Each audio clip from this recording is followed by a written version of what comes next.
that. We talk about good, rigorous theology, and it's just great to have brothers that you can do that with, and to be able to talk, and iron sharpens iron. We say that all the time. So thank you, Divine Baptist family, for having me here. Some of you know me from way back when. Man, she's smiling at me. It may not be good things you're thinking about, but hey, we all got it, don't we? We all got that past, right? Well, I'm going to delve into that a little bit. But before I do, I know the format here is a revival format. This is going to be unlike any revival you have ever been a part of, okay?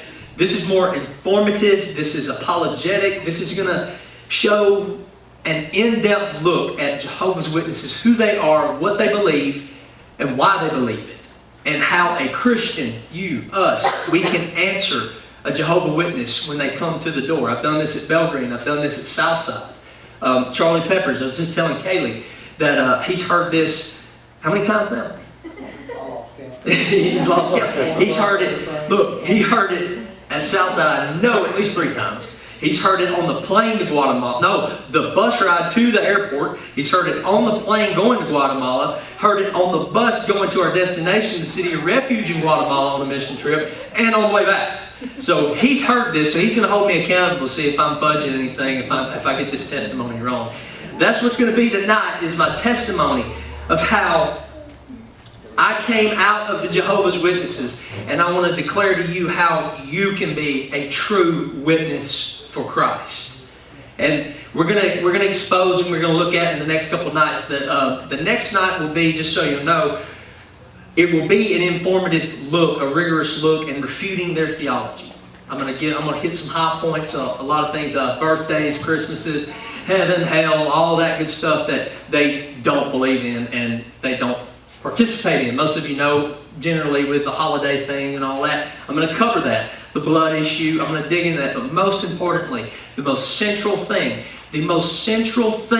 to this collection of 66 books and what it's all about, Jesus Christ. The collection of these books is about the gospel of Jesus Christ. And we're going to examine what they believe about that and what the Bible says. So, be ready for that. Any questions you have, the third night I'll have a Q&A. The floor is yours. I am an open book. You ask me a question, I'm going to give it to you. I have heard them all so far. I'm hoping to hear something I've never heard before. So don't be afraid. There is no dumb question. You got a question? Write it down. Save it for the third night and I'll answer it. So, if you will, turn to 2 Corinthians, if you will. I want to start off, before I get into my testimony, I want to start in 2 Corinthians. Let me find it here.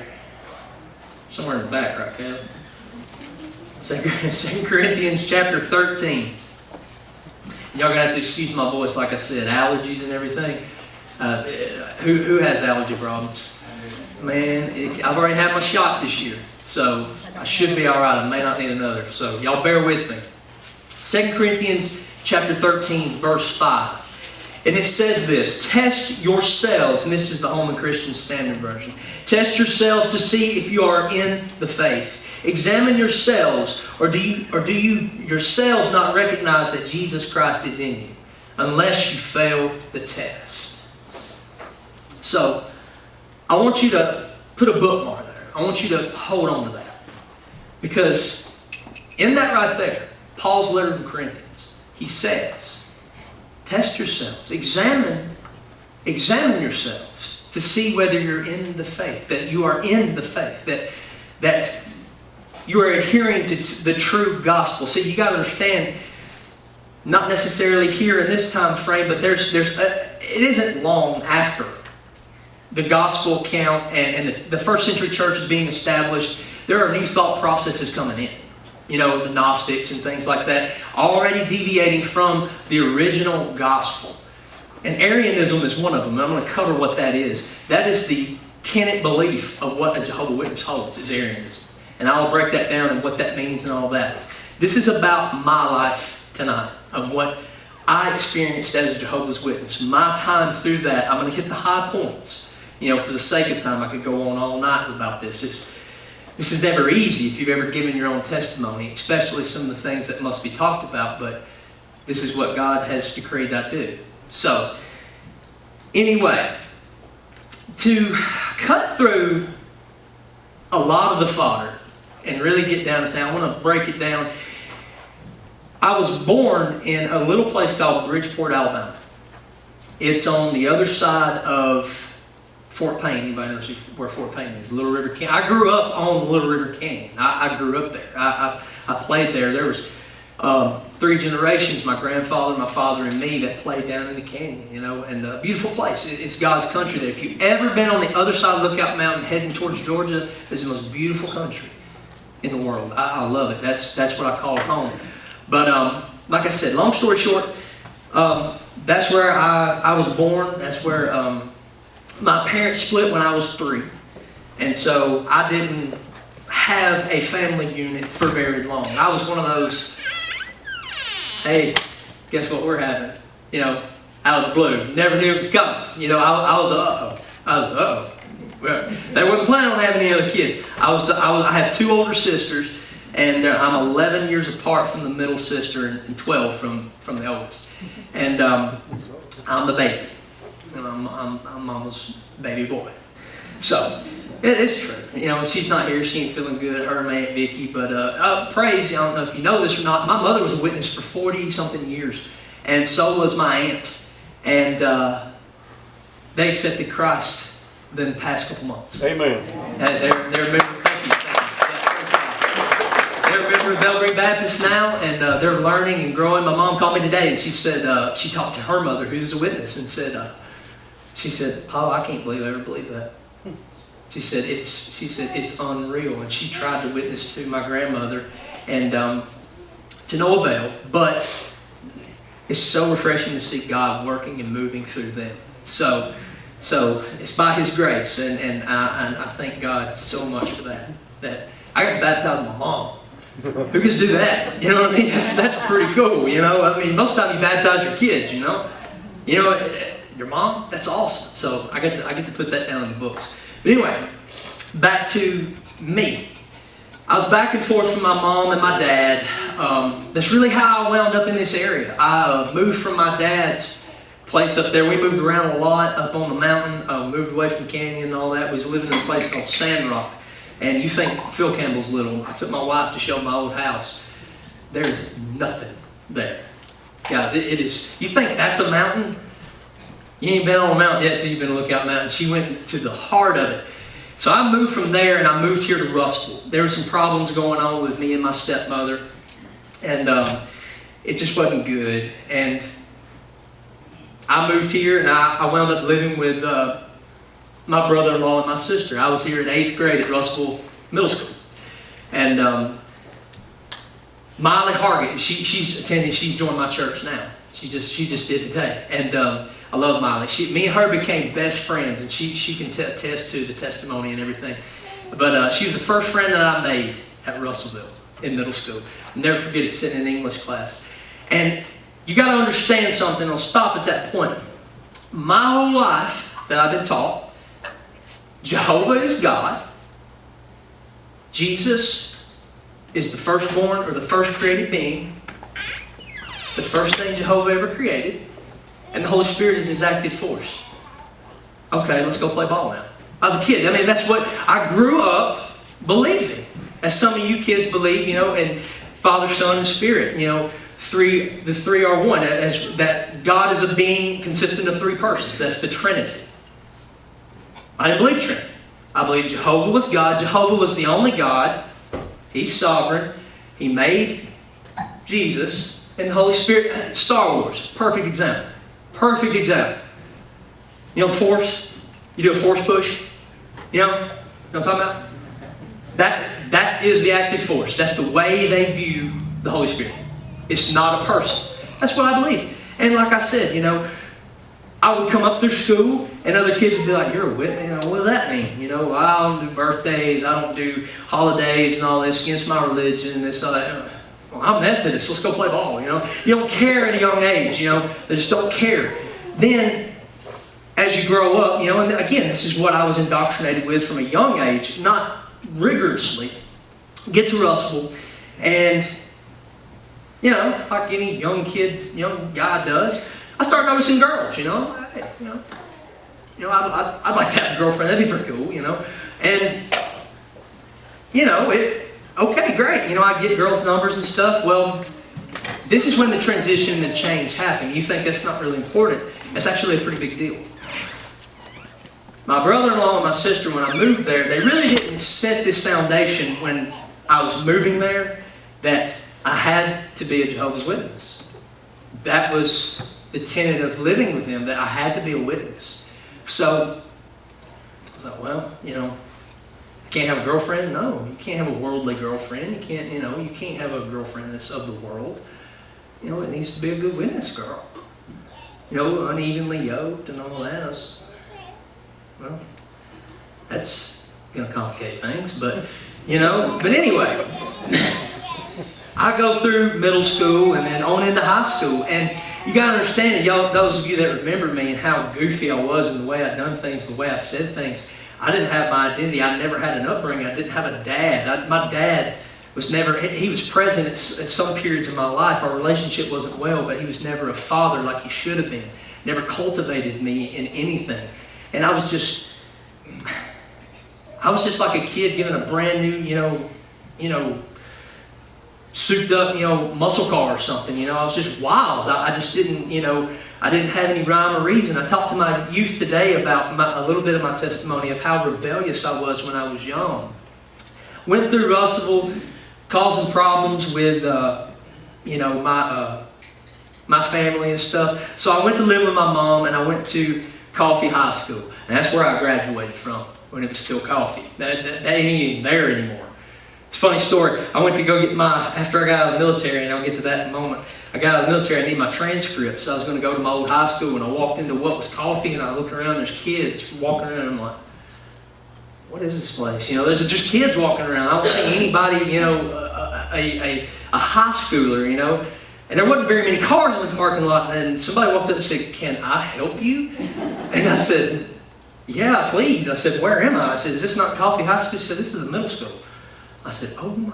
So I started, some weird dude just walks up in the middle of the middle school, and just looking around. So, that's where I graduated from. And I graduated in 2003. And during the midst of that time, I was drinking, doing drugs. A lot of you know it. I mean, some of you know that do know me. And you know how I was. I mean, I just didn't have a care in the world. I was rebellious. I was going to do what I want, when I want, how I wanted to do it. And I mean, I lived that me, I. I was so prideful. I wasn't living the life of Christ. I was living a life of the enemy. I mean, really, if you want to get down to it, there's only two ways you can live. You can live that of Christ, or you live that of self. And if you live that of self, you're emulating Satan the devil. End of the day. That's what it boils down to. And that's who I was, my prideful self. I was going to do what I want, when I want, how I want it. Well, again, long story short, going through this, getting in some trouble and doing some things, an event happened in 2001. Anybody remember? 9/11. Who here was not shaken to the core? Everybody was, right? Well, so was I. I'll never forget it. I'll never forget that day. I'll never forget that morning. I was going to third period. It was earth science. I love that class, but I had an allergy. I had a sinus infection, like I do now. I've lived with it all my life. I go in, I am sick. My ears are hurting. I don't even want to be here. And then the teacher says, the Twin Towers have been hit by a plane. And I was like, oh, no way. No way. It's like, well, being the person I was, I said, well, this would be an even better excuse for me to check out. So I said, this would be an even better excuse for me to check out. So I went to the office, and I'll never forget it. I will never forget. I remember it like it was yesterday. The principal, we knew each other. The assistant principal, we really knew each other. We really did, Mr. Louis. He'd never believe I'm preaching today. Never believe it. But he'd have to see it in the flesh. But the desk day, and they're all there, and they're all watching TV up in the corner. And I remember leaning up on the counter there. They didn't say a word to me. I was looking, I was watching all that unfold. And I believe what everybody had. I bet you there wasn't a church in Franklin County that there wasn't an empty seat. I bet you there was a higher attendance during that time than we'd seen in 10 years. So what did I do? I did the only thing I knew to do. From my indoctrination, my theology, what I grew up with. I need to get right with God. It scared me into it. And that's what led me down the path of accepting and studying with Jehovah's Witnesses. Now, when you study with a witness, when you study with Jehovah's Witnesses, you go through 2 books. One's about that thick, the other one's a little thinner. And you have to complete these books and answer their questions before you're eligible, not necessarily to visit the Kingdom Hall or anything, but you have to study like that before you're eligible for baptism or to move forward. See, they don't believe in being saved. They don't believe that you come to the altar or you get saved. It doesn't matter. You don't have to come to an altar to be saved. You can be right where you are, wherever, any place, any time. It's between you and God. To be saved, they don't believe in that action. They don't believe in that. They believe that you must be baptized to be saved. It's crucial. It's crucial. It's that important that if you're not baptized, you cannot even be deemed worthy. And see, even as a witness, you're not saved. You only have a hope. And it's a meager hope at that, based upon your merit, based upon your actions. You have to live every day pleasing to Jehovah, and you might make it through Armageddon. Could you imagine living an existence like that? But that's what it was. And, excuse me, I studied with the witnesses, and a couple of things that were appealing were they seemed to have their act together. I mean, let's face it, they got an impeccable work ethic. They do. I think something we actually could learn from. We really could. We could draw that off them of their work ethic. It's misplaced, though. It's done out of fear, not out of love. That's the big difference. I do believe we could emulate that and learn and say, hey, we could be more advantageous in the mission and in the outreach field, but they do it for the wrong reason. But, okay, so I study. I'm baptized. 18 years old, I'm baptized, I'm straight as an arrow, I'm pressing my ties and everything, Kaylee, I'm wearing my fancy suits and all that. I used to go to Look down there, in Florence, Look, that's where I got all my suits from. They had some of the best suits around, man, and good reasonable price, too. I've been wearing a suit since I was, 14, 15 years old. Well, not now, but I wore a suit one time at Belgreen. Put an end to that. All it took was one person to say, don't wear that back, and I didn't wear it back. So, anyway, actually, Brian Wood has said it. Woody, he told me, he said, don't wear that suit back here. I said, don't say that. I will not wear it back. He said, don't wear it back. So I ain't wore it back. And it's been going pretty good, ain't it, Belgreen family? Yeah. So, anyhow, I accepted that theology. I embraced it. I studied everything I could get my hands on. Everything. And this is crucial. This is where y'all want to pay attention. As I was studying, I picked up an old book. It was around 1950s. It was right. My grandmother had it. And it said something very curious in there. It said that the generation of World War II will not pass. This has come their prophetic thing, that it will not pass until the time of Armageddon. Actually, World War I, sorry. And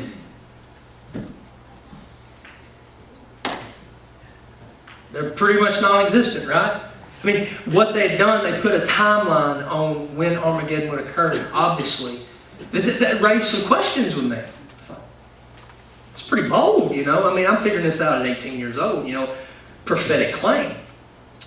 So I went and asked one of my elders about it here at Russell Congregation. He told me, he said, you can't rely on that. That's just putting a timeline on Armageddon. We can't do that. I said, this is from the society. Now you got to understand something. If anything, a watchtower, a book, a publication, a weight, whatever, that's as good as the Bible, if not better. That's their mindset. It's better. It might as well be God's Word itself. That was from the society that said that. So now I got a little doubt creeping in. Then I get on the doctrine of hell. You know, my big question was, why do so many people believe it? You know, if it's not true, why do so many people believe in it? You know, why does the Bible talk vividly about it? You know, Jesus preached on hell more than he did heaven. Did you know that? He talked more about hell than he did heaven. And there's a reason why. It was a warning. It was a warning. That bothered me. And looking back, I can tell it was the Holy Spirit working in me. You know, it was, you know, trying to show me truth. And another thing was Enoch. Oh, Enoch. God took him. Where'd he take him? We don't believe in heaven. Only 144,000 people are going to heaven. The rest of them are going to reside on the paradise earth. Where did he take Enoch? Big questions popping up in my mind. But I did what any witness does. I balled it up and I pushed it down. Society can't be wrong. They're the truth. They're the only truth in the world. The only. So I'm writing this out and you know, I'm dealing with these doubts. So they keep popping up, keep flaring up. I talked to a couple witnesses about it. Then fast forward a little bit. I'm back with Heather and Stephen, living with them a little bit, you know, back and forth and stuff. I've moved in with them at that point. I'm working at the restaurant. Who remembers Jonathan's Steakhouse? And y'all that know me, you'll remember my relationship with Jonathan. We grew up together. That's my family's restaurant. They were all witnesses that owned it. I was a waiter down there. I was waiting tables while going through welding school. And one fateful October night, I was forever changed. She walked in and left with my heart. My wife is sitting over there now. And I don't want to go through the muck and the mire that we had to go through while dating. But y'all remember how I said about being unevenly yoked? We were unevenly yoked. Like, she was born, you know, I mean, y'all remember Christy, y'all know. I mean, from Southside and everything. She's Baptist and, you know, she saw this super hot guy and she was, y'all gotta have him, you know. I mean, of course. But, Jehovah's Witness, Jehovah's Witness, it doesn't matter, you know. We're Christians, right? We'll work it out. As it went on, she saw, like, the birthdays and the holidays and all that. That when we're talking, you know, man, this is getting serious. You know, what if we get married and have a kid? You know, and I declared my kids won't do that. And think about the strain, the worry, what goes through her mind with all that. Long story short, with her and I, it was breaking up and back together, broke off an engagement. My life become a wreck. I was gravitating back into my old lifestyle. But amidst all that, and I really wanted to get to this point, and I'm glad I got to where I am, and I remember sometimes there's a lot to cover in this testimony, but I'm glad. Those of you that remember when I walked down to the altar with Brother Mark Smith, y'all, some of you remember that. That wasn't real. I didn't mean it. The reason I done that was so her parents would get off my back. Because of the attitude and the way that I was turning into, again, rebellious, and I'm going to do what I want, when I want. I wasn't going to the Kingdom Hall. I'd cast that off. My whole life was centered around her. And it became unhealthy. So unhealthy. And then when me and her fell apart, you got to understand, if you're a baptized Jehovah's Witness and you set foot into a church, you have condemned yourself. That is good as dead. I am a dead man walking. I was disfellowshipped and dubbed an apostate for doing that. That's uncalled for. You cannot, within the tenet of their belief, go to another church, set foot into another church. You cannot. That's why Kaylee said, you think witnesses will show up? No, probably not. Probably not. I'd welcome them. That's fine. I don't care. I would love to go to Kingdom Hall and preach. I'd love it. It wouldn't bother me a bit. I'm going to preach the truth, you know. But when that happened, then she and I broke off the engagement, I was utterly alone. My family, when you're disfellowshipped, that means you're excommunicated. When you're removed from the Jehovah's Witnesses, you can't have no contact whatsoever. Not even through texting, email, phone calls. They can't even sit down at the same table and eat with you. We're gonna cover all that stuff on the next night. So I'm alone. And again, I've spiraled back down into my rebellious state and doing the thing. I wasn't a witness very long. I was only a witness for about a year. But it's had lifetime effect and implication, even to this day. And I'll share that with you in a moment. But when we split up, I did what anybody in my situation would do. I joined another brainwashing organization, the Marine Corps. Why not? I didn't have nothing else to live for, you know? I mean, hey, look, I love my Marine Corps. I love my veterans in here. You know what I mean when I say that. I say that jokingly. I ain't making fun of service members. I kind of can. I can make fun of service members and stuff. I've got that right. But, and veterans know what I mean. But, especially my infantrymen, if there are any of you in here. I just thought to myself, if I'm going to do anything and have any meaning and substance in my life, this is the only thing I see. Doing something that has a cause and a purpose. And so I joined the Marine Corps. And I will say, looking back in hindsight, it was the best thing at that time that I ever done. It gave me stability, it gave me structure, it grew me up. It grew me up real fast. It kind of gave me a little knock on the head and said, hey, you know what? I learned that it's not all about me. It's about my man to the left and the right of me. That's what I learned. I've learned that camaraderie. So I shaped up, I got back off, the drugs and the drinking and everything. Went through the Marine Corps, went through boot camp. I hadn't spoke to Christy in a year. I wrote her a letter. I didn't even think I was going to send it.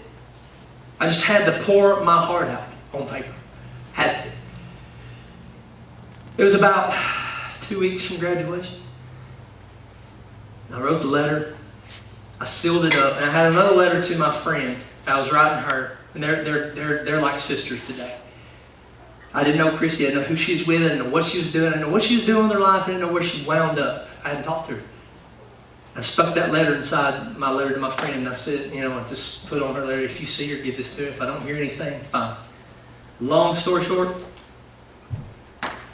here we are. Here we are.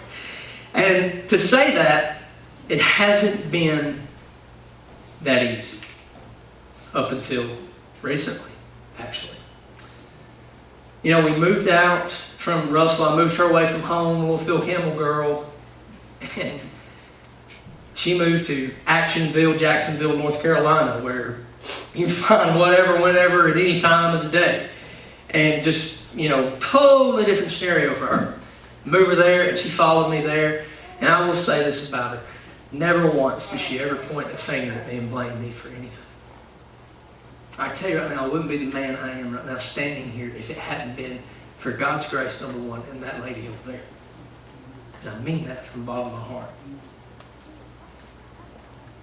The only reason I'm here is thank God. She dealt with a lot. You got to understand, I did Iraq and Afghanistan both. I was in the Marine Corps 6 months. I was standing in Iraq, full combat load, ready to go. Iraq was it was a cakewalk. It was winding down. It wasn't the ISIS thing that you hear now where it's gotten worse. It actually toned down, didn't even fire a shot in Iraq. Afghanistan, that's a different story. I went in 2009, if you ever heard of the Marja campaign. I was in the Marja campaign. It was about the size of Fallujah back in Iraq. It was pretty rough. That was the worst one there. Everything was going good through the deployment until about 3/4 in. We lost a dear friend of mine.